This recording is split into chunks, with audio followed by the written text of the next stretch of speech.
জানিয়ে দেব সর্বশেষ আপডেট বাংলা সংবাদ। শুরুতেই প্রধান প্রধান শিরোনাম।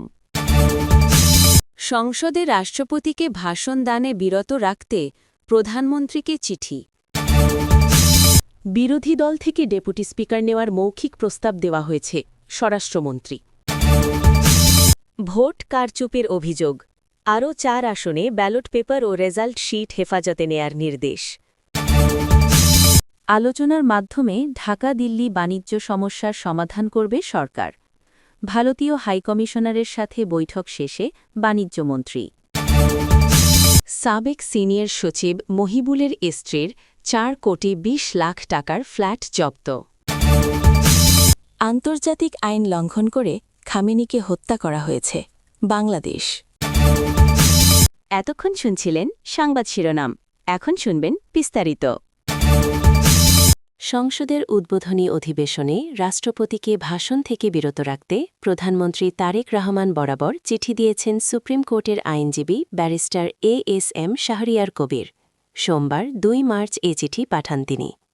চিঠিতে বলা হয়েছে, রাষ্ট্রপতি মোহাম্মদ শাহাবুদ্দিন জুলাই গণ-অভ্যুত্থানের সময় কোনো পদক্ষেপ নিতে ব্যর্থ হয়েছিলেন। সেই সঙ্গে তিনি বিগত আওয়ামী লীগ সরকারের বিরুদ্ধে কোনো কার্যকর ব্যবস্থা নেননি এবং এখনও অনুতপ্ত হয়ে কোনো ভীতি দেননি। চিঠিতে আরও বলা হয়, 20 ফেব্রুয়ারি দৈনিক কালের কণ্ঠের সাক্ষাৎকারে রাষ্ট্রপতি কেবল জুলাই বিপ্লবের চেতনাকে অবমাননা করেননি, বরং প্রকৃত সত্যকেও মিথ্যাভাবে উপস্থাপন করেছেন। অতএব তিনি তার শপথ ভঙ্গ করেছেন এবং বাংলাদেশের রাষ্ট্রপতি হিসেবে অব্যাহত থাকার কোনো আইনি অধিকার রাখেননি। শেষে চিঠিতে জুলাই বিপ্লবের চেতনা সমুন্নত রাখতে এবং রাষ্ট্রপতি মোহাম্মদ শাহাবুদ্দিনকে সংসদের অধিবেশন আহ্বান বা সংসদে ভাষণদেবে অনুমতি না দেওয়ার ব্যবস্থা নিতে অথবা প্রধানমন্ত্রী যেন তার সুবিধামতো ব্যবস্থা নেন, এই মর্মে চিঠিতে অনুরোধ করা হয়েছে। স্বরাষ্ট্রমন্ত্রী সালাউদ্দিন আহমেদ বলেছেন, জুলাই জাতীয় সনদের প্রতি সম্মান দেখিয়ে মৌখিকভাবে বিরোধী দল থেকে ডেপুটি স্পিকার নেওয়ার জন্য প্রস্তাব দেওয়া হয়েছে। তারা রাজি হলে প্রথম অধিবেশনে শপথ হবে। সোমবার 2 মার্চ সচিবালয়ে সাংবাদিকদের প্রশ্নের জবাবে তিনি কথা বলেন। তিনি বলেন, সংসদে যারা সংসদ সদস্য হিসেবে শপথ নিয়েছে তারাই সংসদ সদস্য হিসেবে যোগদান করবে। সংবিধানে সংস্কার পরিষদ নামে কিছু নাই। সংবিধান সংস্কার পরিষদে যারা শপথ নিয়েছে সেটা তাদের নিজস্ব ব্যাপার। এটা নিয়ে যে আলোচনা হচ্ছে তা রাজনৈতিক অধিকার হিসেবে তারা বলতেই পারে। তিনি আরও বলেন, সংবিধানে সংশোধনী এনে সংবিধান সংস্কার পরিষদ আনা যেতে পারে। তার আগে সংবিধানে নাই এমন কিছু বাস্তবায়ন করা সম্ভব না। স্বরাষ্ট্রমন্ত্রী রাষ্ট্রপতির ভাষণ প্রসঙ্গে বলেন, প্রথম অধিবেশনে রাষ্ট্রপতির ভাষণ দেওয়ার বিধান সাংবিধানিক রীতি। কেউ রাষ্ট্রপতির ভাষণ না চাইলে সেটা তাদের কথা বলার অধিকার। আরও 4 আসনে বিএনপি প্রার্থীদের কারচুপির অভিযোগের প্রেক্ষিতে ব্যালট ও রেজাল্ট শিট হেফাজতে নেয়ার নির্দেশ দিয়েছেন হাইকোর্ট। 4 আসনের প্রার্থীদের আবেদনের প্রেক্ষিতে হাইকোর্টের নির্বাচনী বেঞ্চ আজ এই আদেশ দেন। অভিযোগকারী বিএনপির 4 প্রার্থী হলেন কুড়িগ্রাম 2 আসনে সোহেল হোসাইন কায়কোবাদ, রংপুর 6 আসনে সাইফুল ইসলাম, রংপুর 4 আসনের এমদাদুল হক ভরসা ও রাজশাহী 1 আসনের মোহাম্মদ শরীফুদ্দিন। এর আগে গণপ্রতিনিধিত্ব অধ্যাদেশের ৪৯ ধারা অনুযায়ী নির্বাচনী অনিয়মের বিরুদ্ধে করা নির্বাচনী আবেদন শুনানির জন্য হাইকোর্ট বিভাগে নির্বাচনী ট্রাইব্যুনাল গঠন করা হয়।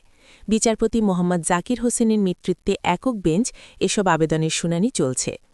এ নিয়ে কারচুপির অভিযোগ এনে বিএনপির পক্ষ থেকে 7টি ও জামায়াতের পক্ষ থেকে 3 আসনের ব্যালট ও রেজাল্ট শিট হেফাজতে নেয়ার নির্দেশ দিলেন হাইকোর্টের নির্বাচনী ট্রাইব্যুনাল।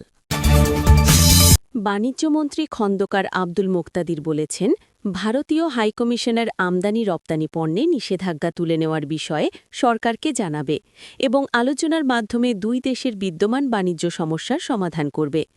সোমবার 2 মার্চ সচিবালয় বৈঠক শেষে তিনি কথা বলেন। বাণিজ্যমন্ত্রী বলেন, ভারত থেকে $9.5 বিলিয়ন পণ্য আমদানি হয়। বাংলাদেশ $1.5 বিলিয়ন রপ্তানি করে। অন্তর্বর্তী সরকারের আমলে ভারত বিভিন্ন রপ্তানিতে নিষেধাজ্ঞা দিয়েছিল। বাংলাদেশও কিছু নিষেধাজ্ঞা দিয়েছে। এ সময় মন্ত্রী বলেন, হরমুজ প্রণালী অল্পদিন বন্ধ থাকলে সমস্যা নেই। এই নিয়ে এখনই উদ্বেগের কিছু নেই। আমদানি পণ্যসহ জ্বালানির মজুদ আছে। ভারতীয় হাইকমিশনার বলেন, ব্যবসা, অর্থনীতি ও বিনিয়োগ সংক্রান্ত বিষয়গুলোতে বাংলাদেশের সাথে ঘনিষ্ঠভাবে কাজ করতে চাই। এছাড়াও দুই দেশের বাণিজ্য, অর্থনৈতিক সম্পর্ক ও জনগণকেন্দ্রিক সহযোগিতা সব ক্ষেত্রে আরও জোরদার করতে চাই বলে মন্তব্য করেন তিনি। বেসামরিক বিমান পরিবহন ও পর্যটন মন্ত্রণালয়ের সাবেক সিনিয়র সচিব মহিবুল হকের স্ত্রী, কৃষি মন্ত্রণালয়ের সাবেক অতিরিক্ত সচিব সৈয়দা আফরোজা বেগমের মহাখালী ডিওএইচএস এলাকায় ২৭০০ স্কোয়ার ফিটের একটি ফ্ল্যাট জব্দের আদেশ দিয়েছেন ঢাকার একটি আদালত। ২৭০০ স্কোয়ার ফিটের ফ্ল্যাটটির মূল্য ৪,২০,০০,০০০ টাকা। সোমবার ২ মার্চ ঢাকা মহানগর জ্যেষ্ঠ বিশেষ জজ আদালতের বিচারক মোহাম্মদ সাব্বির ফয়েজ দুর্নীতি দমন কমিশন দুদকের আবেদনের পরিপ্রেক্ষিতে এ আদেশ দেন।